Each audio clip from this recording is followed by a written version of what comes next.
Poppy Mike, year 3, right? Poppy. He's just come off the torching of the Boston Celtics. Really weird that he scored 19 points after games of 49 and 63. Yeah. Well, it's because, like, when you think about it, you're tired as hell. Yeah. And mind you, he was on a minute restriction, and then they just let him loose. Yeah, they were like, we don't want to make the playoffs, we don't want to make the playoffs, we don't want to make the playoffs. Ah, fuck it. Go for it. Yeah. So, like, I'm sure being on a minute restriction and then playing, like, 40 minutes a game, like, that's gonna, But Lindsay brought up that this is the first year Doug Collins comes into the situation. Yeah. Correct, Lindsay? This is Doug Collins' first year? Yes, this is his first of his 3 years.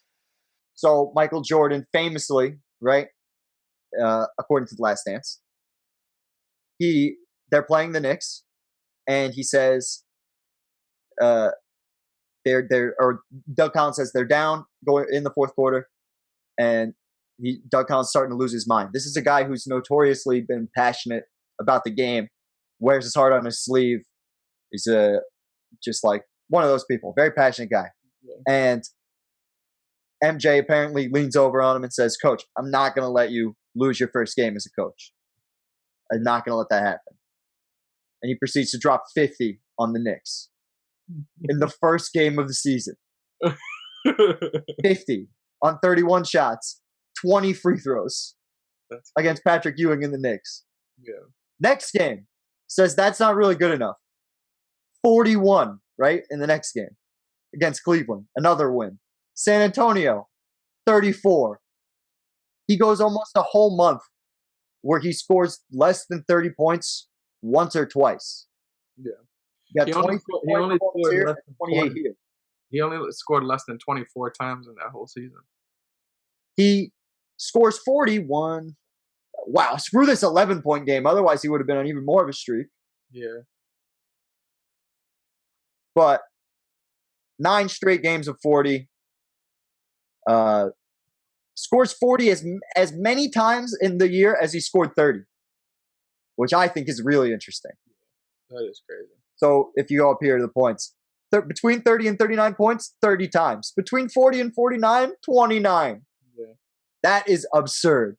He had 8 50-plus point games. He was out to deliver penis to every team in the NBA. Yeah. It's just crazy. Like, you go through all these games, and, like, I go through some game logs, and I'm like, wow, 45, that's a big game, right? Yeah. And then he just has to throw out the whole shit. The whole shit. 60 twice. Yeah. 61 twice, excuse me. Yeah. We've only been able, in our lifetime, we've only been able to see 2 people do something even remotely similar to this. And he literally did this shit back to back. Yep. This season and the next. It's just insane. It is insane. And you're referring to Kobe and Harden, I presume? Oh, yes. Sorry. I assume everybody just knows. I was pretty sure people knew, but I won't. This is the other thing, too, right?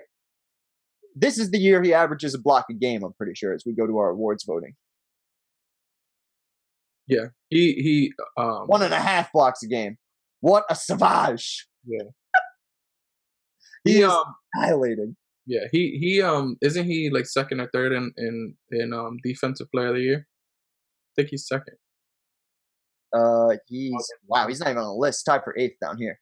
Yeah, disrespect. I was actually surprised at how, like, throughout his whole career, he was like top 5 in defensive player of the year, like, right, most of his career, which is insane to me. Especially once we get to the 90s, those Bulls teams are so dominant on defense. Yeah, exactly. I mean, he was first team all defense like 9 times, so. Yep. Probably the second highest guard to get that many. I'm not going to talk about his first. They're not usually. You see guys with this type of stat line, and they play like 30 games. Like, if we see that now, this guy didn't miss a fucking game, not one. 2.9 steals and 1.5 blocks for a shooting guard. That's crazy. 1.5 blocks for a shooting guard. That's literally like my 2K player. Like, yeah. Well, my 2K player is a little better than that, I'm not gonna lie, but it's my God. like just a little bit though. Like, So, Talk to me. do you think Jordan deserved MVP here? I know he doesn't have the greatest record as a team, but do you think he was more valuable to his team than Magic Johnson was in this season? So, and I do really want to hear Lindsay's opinion in this as well. Oh, okay. Then you go first, Fairy Pod Mother. Lead the way. I would say that Magic deserves it more because I think he definitely is an integral part of the team at that point in 86 and 87. Like the lead over Mr. Kareem? Definitely. I definitely think he's more of a voice at that point, and he has more of a responsibility on the court in terms of how much the ball's in his hand. And then they just have the way better record. What do you think? The fact that he's second, despite having a negative record, or a sub 500 record, right? Yep. The Bulls are 40 and 42. They barely squeaked into the playoffs. Goes to show how ridiculous it was that people were seeing this at the time. I feel like much like when Russell Westbrook averaged a triple-double in our era, or closer to our era, I feel like Jordan's getting first place votes and votes here simply because no one had put up 37 a game to that point besides Will. Right? And maybe Kareem got above 30. I know he got to 30, but I don't think he got this high. It's just Will, right? Yep. Especially at the point of 1987. I'm pretty sure it's Will and Michael Jordan. Those are the only guys who've ever been able to. Nobody else besides Will Chamberlain has averaged more points than more than 37 points a game. Right.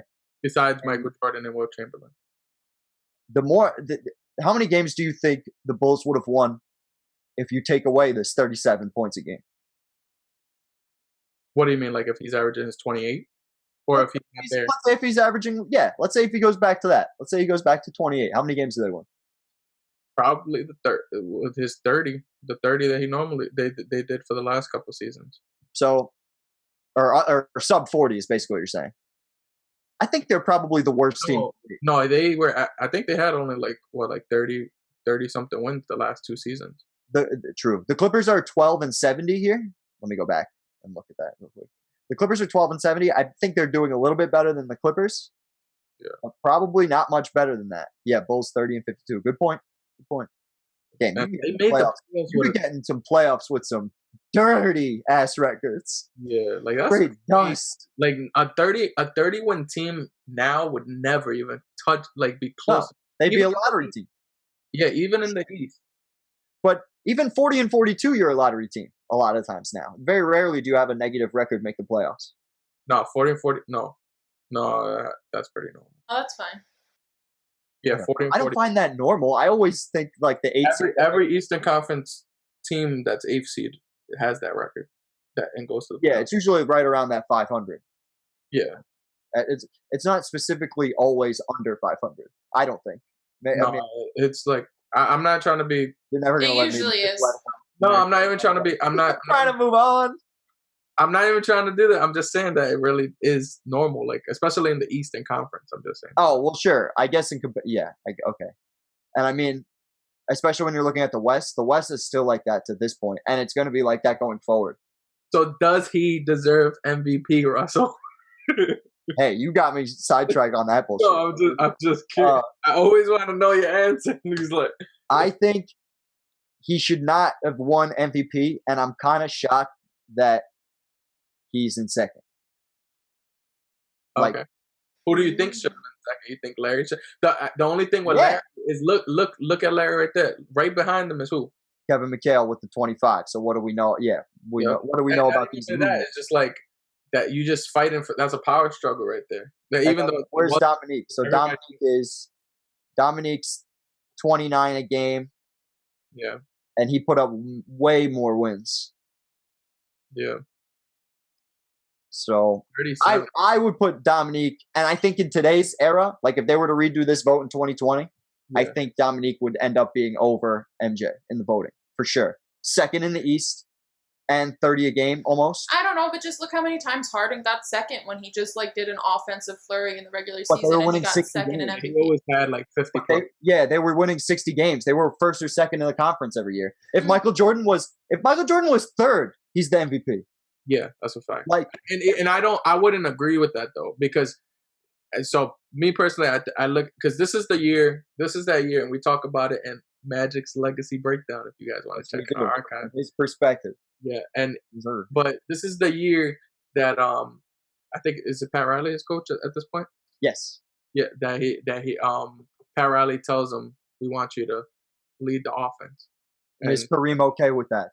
Kareem okay with that. That's the quote. Yeah, and this is the first year pretty much Magic is unleashed, and he averages freaking 24 and 12.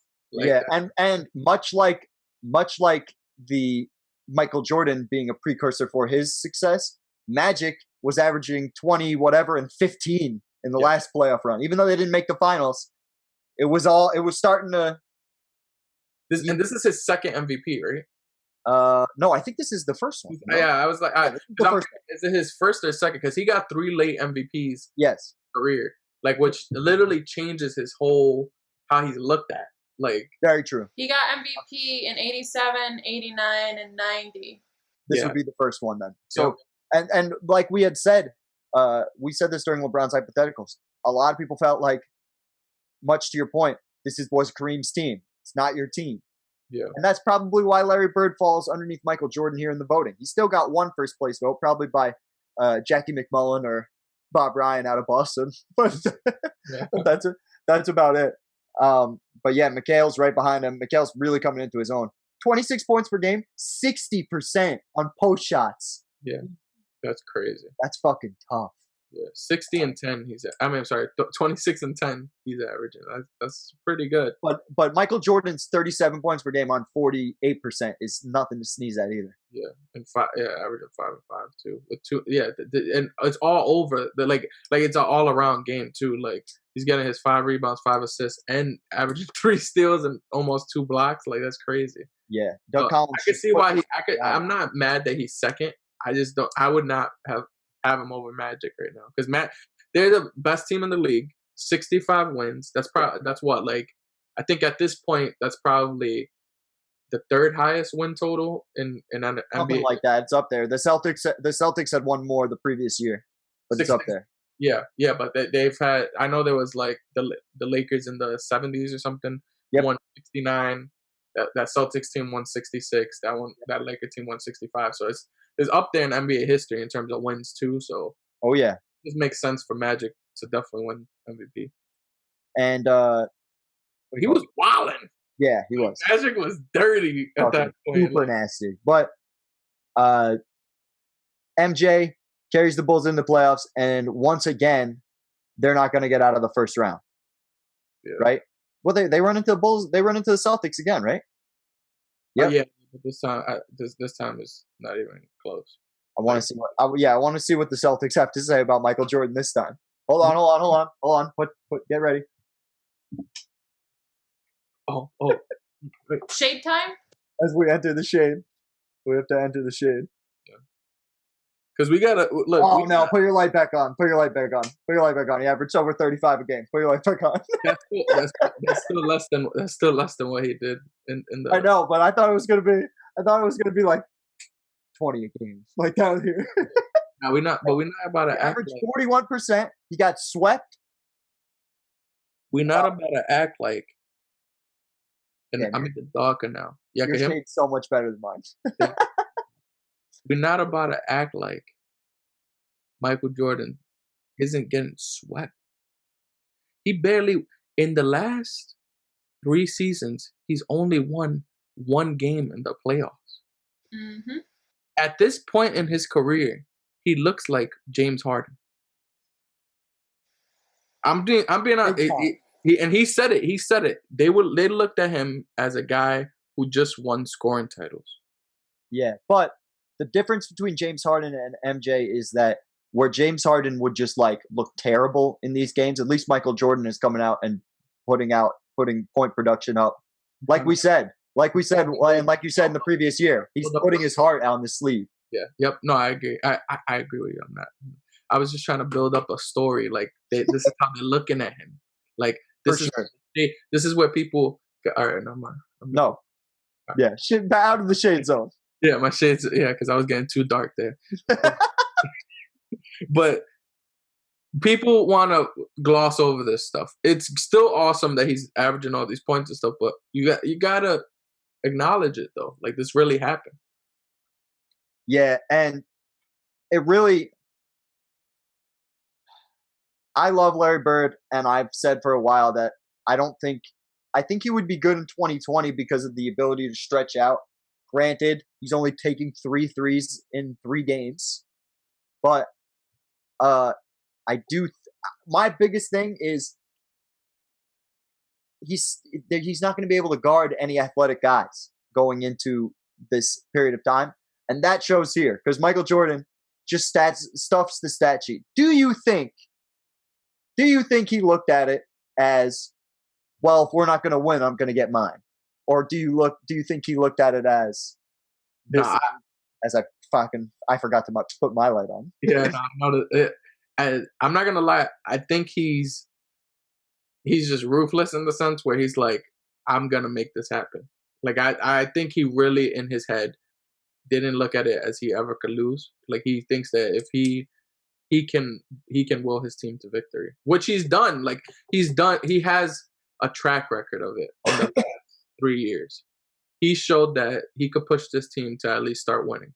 Yeah, when they for sure. I think he's ruthless in that sense, and I don't look at him as a guy who's like trying to stat pad, because I think he truly did want to win a championship. Like and he wanted to. He says it all the time. He wanted to be put in the class of Magic and Larry.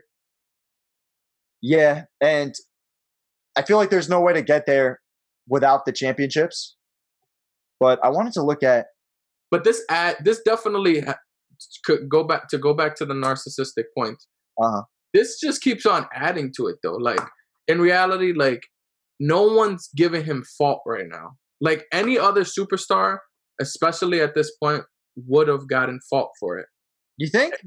Yeah, 100%. Even at this point, as we look back in the 80s, like I would say that about the 2000s and the 2020s for sure. Oh, you're talking about like if in the 80s, like in that era of the 80s? I'm saying in the era, do you think No. I'm talking about right now in our that's NBA, yeah. They would have got it. And you want to know what's the craziest part? The reason they would have got fault for it is because of him. People hold players to Michael Jordan's standard. This is just true. Like I do it with Kobe. Like I watch Kobe, so I'm holding him to that standard. But then, how are you holding them to that standard when the player you're comparing them to went through it? Yeah, you know what I mean. Like, and that's just one of the points in this legacy breakdown that I want to keep on pushing too, until Michael gets to that point, because obviously we know he gets to the greatest. But like, I have to do it with some players too, because like I don't give players that leeway. I always look at it like, well, my GOATs did this shit, even though they went through shit like this. Kobe went through shit like this. Yeah, they all did. And that's why like LeBron getting it, because this is the other thing. LeBron, when he was going against the Pistons, was still getting a break. You know what I mean? Like he was still because and it goes back to what you had said before. When you give your all and the people like us watch the game and go, yeah, you definitely gave it your all. Yeah. It makes a difference. The only time I ever turned on LeBron, and I hate that we always got to do this but this is what happens when you just mentioned great players. But the only time that it turned on LeBron was when people felt like he didn't give his all, and that was against the Celtics before he left. And Miami and the Mavericks the next year. Yeah, exactly. And that's why Michael Jordan keeps his name. And again, I'll bring it up every single time. The marketing machine is on his back. And it's different. It's different than it is today. In 2020, there's like a pack of guys that get marketed and get like a brand and sponsorship, and it's growing. Like the further we go into the future, the more people are going to be able to have that. Yeah. In the early 80s, it's Larry Bird, it's Magic Johnson, and then it's Dr. J in the early '80s, and then in the late '80s, it's Magic, Larry, Michael Jordan. Yep. But Isaiah Thomas is, in terms of being like a great player, is in that conversation, but not in terms of not marketing, superstars and marketing of the league. And we could probably talk about that more when we do Isaiah's legacy breakdown at some point. For sure. But it's partially his fault. Yeah. Well, not his fault. This team's fault too, but because of the whole bad boy. And we're gonna get to it when we get to the Dream Team. Yeah. But Michael, we're gonna get through this is, like you said, this is the first of two back-to-back seasons of absolute destruction. Points a game, yeah. The only player to even do that since him has been James Harden. And well, Kobe did the 35 and the 31 or 30. Yeah, but still, like 35 plus is like, yeah, that's different. Like I don't think Harden's a better scorer than either one of the two, but that might be my bias too. But he's in that conversation. Hey, that is a conversation we will have when we are done with this legacy breakdown. Yeah.